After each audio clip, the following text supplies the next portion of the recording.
Success the school के जिम्मेदारान की जानिब से लड़कियों की मेयारी तालीम और दीनी माहौल में तरबियत के लिए टोली चौकी और पुरानी हवेली ब्रांच में लड़कियों के लिए एक्सक्लूसिव स्कूल का क़याम अमल में लाया गया है। तो जल्दी करें, सही वक्त पर दुरुस्त फैसला लें और अपनी शहजादियों की तालीम के लिए सक्सेस द स्कूल का इंतखाब करें।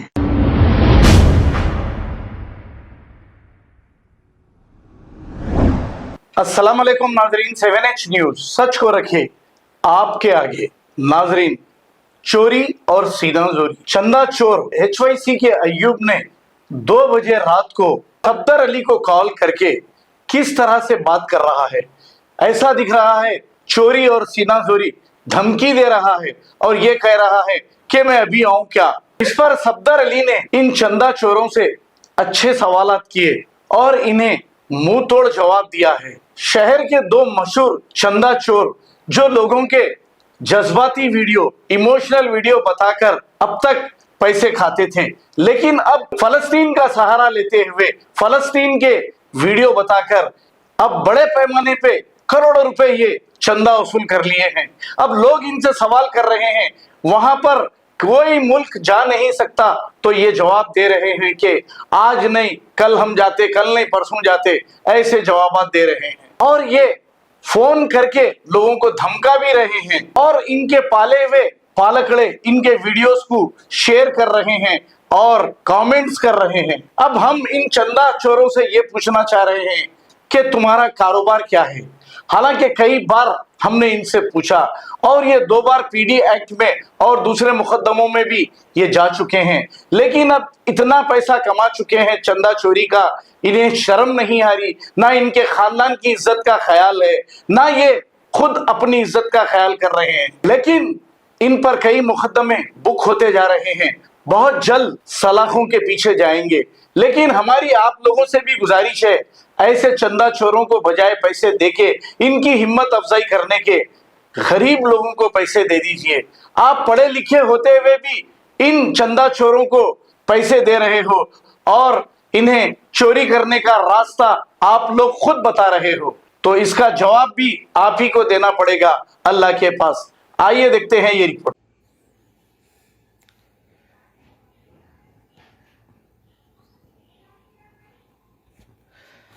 हर बात पर कहते हो तुम कि तू क्या है, तुम ही बताओ कि अंदाज़े गुफ्तगू क्या है। तो खैर, आज जो है लाइव आने का मकसद एक ही है कि कुछ दिनों से जो खुद ही साहब जो है HYC के कॉल करे थे रात के 2 बजे और खुद ही जो है वो कॉल रिकॉर्डिंग को वायरल भी कर दी अपने हाथों से। तो खैर, डिस्कशन में जो है काफ़ी चीज़ें सामने आई कि मैंने कुछ सवालात किए थे उनसे कि हिंदुस्तान टाइम्स की रिपोर्ट गलत है क्या। जो हिंदुस्तान टाइम्स ने एक इशू जो है उस पर लिखा था, किस तरीके से जब ये लोग हल्द्वानी में गए थे तो नैनीताल के SSP ने, सीनियर सुपरिटेंडेंट ऑफ पुलिस ने किस तरीके से HYC के सलमान को अरेस्ट किया, उनसे जो है इन्वेस्टिगेशन की, इंटरोगेशन किया। उसके बाद उन्होंने उनके डिटेल्स लेकर, NGO का रजिस्ट्रेशन नंबर लेकर, पैन कार्ड डिटेल्स लेकर फिर रिलीज़ किया उनको। तो ये बातें जब मैंने पूछी तो साहब ने कहा कि नहीं, सब गलत है। तो खैर, झूठ कितना भी जो है मुंह से बोला जाए, लेकिन हकीकत अगर तहकीक करेंगे तो सामने बात वो आई जाती है। तो जब मैंने पता करा, उस बात की तस्दीक की, SSP के ऑफिस पे जो है हमने पता करा, हिंदुस्तान टाइम्स को भी हमने ईमेल करा था। काफ़ी डिटेल्स जो है मैं आपको शेयर करूँगा। और मेरे पास जो है हाई कोर्ट की एक रिट पिटीशन भी आई है, जिसमें ये HYC वाले खुद जो है रिट पिटीशन डाले कि इनके बैंक अकाउंट को डिफ्रीज करिए बोलकर। तो क्यों पता नहीं, इन्होंने जब फ़ोन पर कहा था कि नहीं हमारे अकाउंट जो है फ्रीज नहीं है, तो वो झूठी बात साबित हुई। सीनियर सुपरिटेंडेंट ऑफ पुलिस ने रिपोर्ट में ये तक भी कहा है कि इनका NGO को कैंसिल कर देंगे और फर्दर इन्वेस्टिगेशन उन्होंने इनकम टैक्स डिपार्टमेंट को सौंप दिया। और रिपोर्ट में ये भी स्टेटमेंट है कि जो कोई भी इनको चंदा दे रहा है, एक्शन उन पर भी होगा, क्योंकि ये केस जितना सीधा और जितना आसान दिख रहा है उतना है नहीं। इस केस में जो है मनी लॉन्ड्रिंग भी इन्वॉल्व है। ये काफ़ी केसेस जो है पास्ट में भी अगर आप देखेंगे तो इनकी क्रिमिनल हिस्ट्री रही है, वो मैं नहीं बोल रहा हूँ, वो सब जानते हैं, ऑन रिकॉर्ड स्टेटमेंट है वो। दूसरा सवाल ये है कि फ़लस्तीन की जो एम्बेसी है दिल्ली में, उनके जो एम्बेसडर है अदनान अब्दुल साहब जो है, तो खैर उनसे तो रीच आउट नहीं हो सकी। जुम्मा भी था, आज 3-4 कॉल करा, में बात नहीं हो सकी। बट उनके ऑफिस से जो है एक इन्फॉर्मेशन ये मिली है मुझे कि हाल ही में, जैसा कि आपने देखा होगा, 6 अप्रैल को United nation human right council में जो मीटिंग हुई थी, वोट हुआ था, जिसमें इंडिया ने एब्सटेन करा। इंडिया ने वोट ही नहीं करा उसमें, ना फेवर में वोट करा ना अगेंस्ट में वोट करा, ताकि जो ऑनगोइंग कॉन्फ्लिक्ट जो गाजा और इसराइल का है उसको रोका जाए और गाजा को इसराइल को रोका जाए उसके ताल्लुक से। तो बहरहाल जब पैलेस्टीन एम्बेसी जब इंडिया खुद जो है इस चीज़ में अब्सटेन कर रहा है एक डिप्लोमेसी के तहत, और पैलेस्टीन एम्बेसी ये खुद कह रही है कि इंडिया से पैसे लेकर जाके वहाँ पर जाना पॉसिबल ही नहीं है, ना इंडियन गवर्नमेंट कभी अलाउ करने वाली है चीज़ को। उस पर HYC के पास ना FCRA है। मैंने सवाल पूछा था, उन्होंने FCRA नहीं है उनके पास। तो जब फॉरेन कंट्रीब्यूशन रेगुलेशन एक्ट के तहत आपके पास कोई रजिस्ट्रेशन नंबर नहीं है कि आप फॉरेन फंडिंग आपके अकाउंट में मंगा सके बाहर से, या फिर आपके पास फीमा नहीं है कि आप यहाँ से पैसों को वहाँ लेके जा सके, तो ये काफ़ी चीज़ें जो है मुश्किल है। ना ही उनके पास RBI की कोई परमिशन है। तो अब उनका ये कहना है, दूसरे रिकॉर्डिंग से मुझे ऐसा एहसास हुआ कि वो पहले चंदा इकट्ठा कर लेंगे, उसके बाद फिर ये लीगल प्रोसेस वो फॉलो करेंगे। यानी कि मतलब सवारियाँ ले लिए आप, टिकटें ले लिए, सामान ले लिए, अब कश्ती है ही नहीं आपके पास सवार करने के लिए। क्या बोले तो कश्ती अभी बन रही है हमारी। तो दूसरी बात ये है कि रफा बॉर्डर से जो ट्रक्स जा रहे हैं, वो हमें जानना ज़रूरी है कि वो ट्रक्स कोई ऐसी कोई गली के NGO, एक लोकल NGO, छोटे मोटे NGOs की तरफ से नहीं जा रहे। पूरे जो है उसके अंदर बड़ी इंटरनेशनल NGOs इन्वॉल्व है, इंटरनेशनल ऑर्गेनाइजेशंस इन्वॉल्व है, उनकी तरफ से एड्स जा रहे हैं जो भी जा रहे हैं, जैसे कि यूनिसेफ हो गया, United nation human right council की तरफ से कोई एड हो गए। उस पर भी रफा बॉर्डर्स पे भी ये भी खबर आ रही है कि जो ट्रक्स जा रहे हैं उस पर भी हमला हो रहे हैं। तो पहली बात तो आप इंडिया से पैसे लेके जा ही नहीं सकते वो क्वांटिटी में। दूसरी बात, ना आपके पास कोई परमिशन है, ना कोई रेगुलेशन एक्ट के तहत आपका कुछ रजिस्ट्रेशन है। ऊपर से जो आपकी HYC है वो खुद सीनियर सुपरिटेंडेंट ऑफ पुलिस का कहना है कि वो NGO को खुद कैंसिल करने वाले हैं। ऑनगोइंग प्रोसेस है, वो कभी भी उनका रजिस्ट्रेशन कैंसिल हो जाएगा, खुद उन्होंने ये बात कही है। तो काफ़ी चीज़ें जो है कोर्ट में है, मामला सब जुडिस है। ऐसे टाइम में आके जो है लोग जज्बात में आके अगर आप कुछ कंट्रीब्यूट कर रहे हैं, कुछ दे रहे हो, तो यहाँ पे पैसा आपका वेस्ट होने वाला है, उनका कुछ नहीं जाने वाला। क्योंकि मैंने पूछा कि आपके अखराजात क्या है। आप जैसा केटो वगैरह दूसरे ऑर्गेनाइजेशन है, मिलाप है, तो केटो और मिलाप और दूसरे जो फंड रेजिंग करते हैं उनका खुद का कमीशन होता है, वो ट्रांसपेरेंट रहते। तो HYC को चाहिए डे 1 से लेकर आज तक पैलेस्टीन गाजा के नाम पे आपने जितने भी फंड्स कलेक्ट किए आपके अकाउंट में, उसका एक स्टेटमेंट जारी करिए, एक वाइट पेपर जारी करिए और आप पब्लिश करिए सोशल मीडिया अकाउंट पे। क्योंकि जब आप चंदा ऑनलाइन मांग रहे हैं तो प्रूफ आप ऑफिस में आओ बोल के कैसा पूछ रहे हैं, प्रूफ आप चौरस्ते पे आओ बताता हूँ बोल के कैसा पूछ रहे हैं। पब्लिक तो आपको चौरस्ते पे चंदा नहीं दे रही ना। हाँ, आप चंदा चौरस्ते पे मांगते, अगर व्हील चेयर ये वो सिग्नलों पे मांगते तो समझ नहीं आता था। दूसरी बात, ये बॉर्डर का मसला, इजिप्ट और फ़लस्तीन, ये कोई याकुतपुरा डबीरपुरा नहीं होता कि आप ऐसा छलांग लगा लो, नाले के उस पार चले जाओ।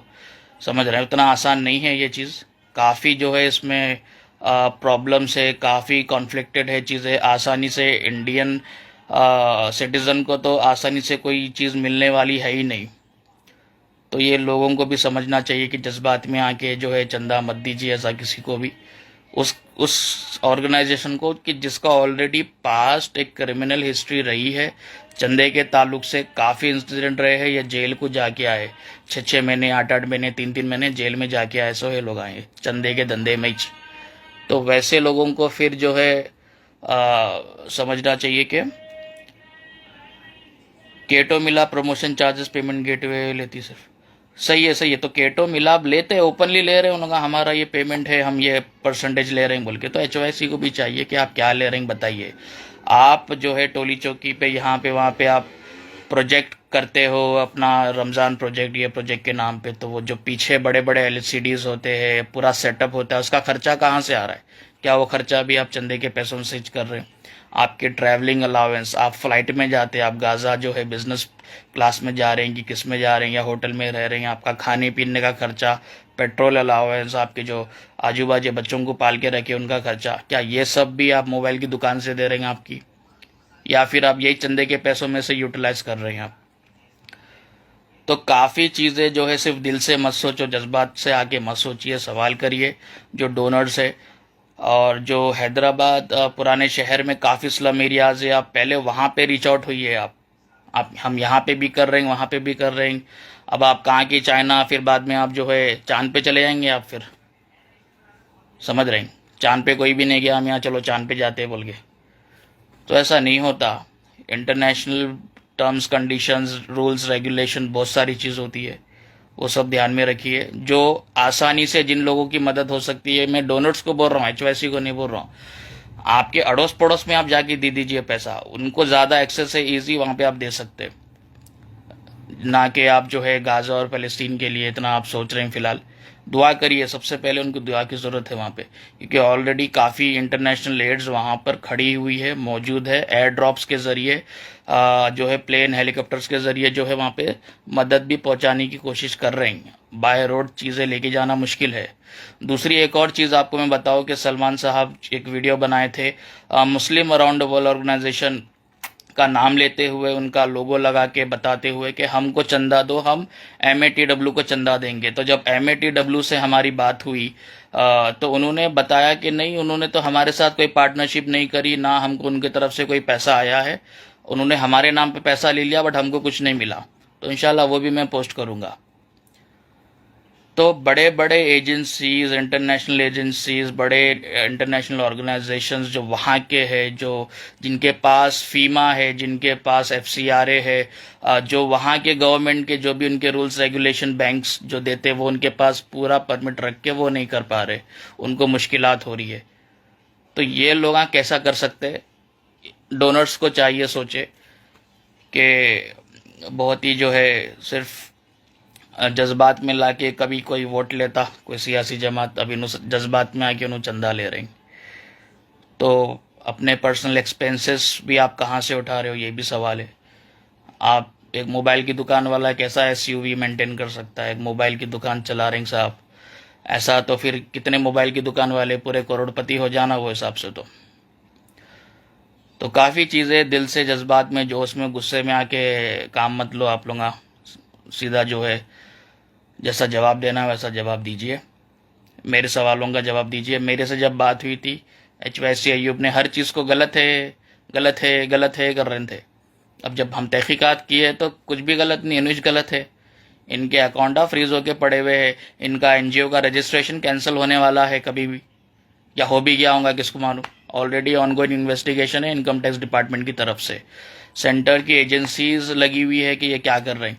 SSP स्ट्रिक्टली बोल दिया है कि भाई ना इनको चंदा, इनसे पैसे लो, ना इनको पैसे दो।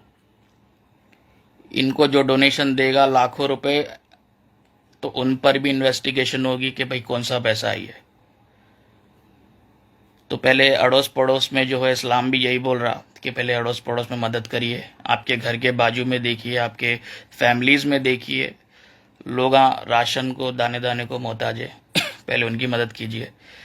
नेकी कर फेसबुक पे डाल वाला कॉन्सेप्ट हटाइए आप। ये जो नेकी कर रहे हैं फेसबुक पे डाल रही नहीं है, शरीयत के हिसाब से आप टोपी लगा के ये सब चीज़ मत करिए आप, अगर यही करना है तो। उसके अलावा जो है इजिप्ट जा रहे हैं, मैनिपुलेशन कर रहे हैं, दूसरी ट्रक्स दिखा रहे हैं, आपको भी पता है आपके ट्रक्स नहीं है। HYC एक मॉस भी बांट रही है, एक पानी का बॉटल बांट रहे हैं, कुछ भी बांट रहे हैं तो उनका स्टिकर होता है। तो अब वो उनकी तरफ से ट्रक जाएंगे तो खैर मेरी तो दुआ है, मैंने पहले ही बताया, बट वो चीज़ पॉसिबल है ही नहीं। सबसे पहले बात, आप पैसा लेकर जा ही नहीं सकते, ख़ास करके जब इंडिया और फ़लस्तीन इसराइल की जो टर्म्स है, एक डिप्लोमेटिक जो टर्म्स है, उसके अलावा मुझे नहीं लगता कि उनको इस तरह आसानी से कोई परमिशन मिलेगी कि आप 1-2 लाख रुपए भी नहीं लेके जा सकते वहाँ पे। उसके बाद पैसा लेके आके आप क्या करोगे? वो ऑर्गेनाइजेशन को दोगे? पैसा लेके क्यों जा रहे हो आप? इससे अच्छा है आप अनाज लेके जाओ, अनाज ही पब्लिक, उनको अनाज डोनेट करो। तो आप ये बोल रहे हैं कि आप हमारे को चंदा दो, हम जाके वो दूसरे एनजीओ को हम चंदा देंगे, हम वो आप ही का चंदा आप उनको देंगे। तो भाई जब उनको ही डायरेक्ट चंदा देना है तो आपको कहीं को देंगे चंदा? उनके अकाउंट नंबर डालो आप डिस्क्रिप्शन में, वीडियो में उनका स्कैनर डालो, उसका कोई ऑल्टरनेट निकालो, पब्लिक उनको देंगे। आप कहीं को बीच में आ रहे हैं आपके अकाउंट में डालना, फिर आपके पर्सनल अकाउंट्स में पैसे क्यों? तो लोगों को चाहिए समझे, इस पर जो है थोड़ा वो करिए, और ऐसा जज्बात में आके अपने होश न को खो। बस यही बोलना था मुझे। तुम्हारे को नहीं आएंगे उतने, मगर फिर भी गूगल पे अगर यही है कि आप पूछते हैं ना कोई लोग, हाँ भाई, हाँ तो हाँ वही बोलना, अनवर अच्छा। नाम है देखो पेशेंट का, तुम भैया बोलना बस, खत्म। अच्छा ठीक है। ठीक है ना भाई, बहुत ठीक बड़े है। काम पे लगाना तुम्हारे को। अच्छा साहब, हाँ बहुत जबरदस्त काम है देखो तुम्हारा। आप ठीक है साहब, गूगल पे साहब, फोन ठीक फोन है बजते साहब। रहता आप खाली धन धन धन धन धन धन धन धन धन धन, ठीक खाली है डालाना साहब। डालाना गिरते अब तुम्हारे खाने। बड़े बड़े जीएमडी कर दिया हमारे को। अब अरे ठीक है किसको साहब, बोले भाई नमाज किंग? पढ़ूंगा, नमाज पढ़ूंगा। अच्छा ठीक है, जो समझ गया ना तुम, वीडियो देख लो। ठीक है सुने? ठीक है ओके। ठीक है। खबर है शहर की, खबर है गाँव की, खबर है सारी दुनिया की। 7H न्यूज पसंद आए तो लाइक कीजिए, शेयर कीजिए और सब्सक्राइब करना ना भूलें। 7H news.